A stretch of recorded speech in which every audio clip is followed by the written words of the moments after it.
Hi friends, ఈరోజు మనం చూడబోయే వీడియోలో ఆర్ అనే అక్షరంతో పేరు మొదలయ్యే వారి జీవితం ఈ 2024 సంవత్సరంలో ఎలా ఉండబోతుంది అనే విషయాల గురించి ఇప్పుడు మనం తెలుసుకుందాం.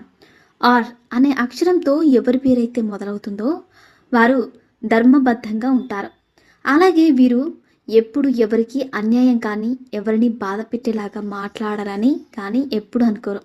అలాగే వీరు ఎంత కష్టమైన పనైనా తమ తెలివితేటలతో చాలా సులువుగా చేయగలుగుతారు. అలాంటి సామర్థ్యం ఈ ఆర్ అనే అక్షరంతో పేరు మొదలయ్యే వారికి ఉంటుంది. అలాగే వీరు ఎవరైనా తొందరగా స్నేహితులను చేసుకుంటారు. అలాగే వీరితో జీవితాంతం స్నేహం చేస్తారు. అలాగే వీరు తమ ప్రేమను సొంతం చేసుకోవడం కోసం ఎంత కష్టాన్ని అయినా భరిస్తారు. అలాగే ఈ ఆర్ అనే అక్షరంతో పేరు కలిగిన వారు ఇతరులకి ఆదర్శంగా ఉంటారు. అలాగే వీరు తమ జీవిత భాగస్వామిని ఎంతగానో ప్రేమిస్తారు. అలాగే వారిపై ఎంతో నమ్మకంగా ఉంటారు. అలాగే వీరు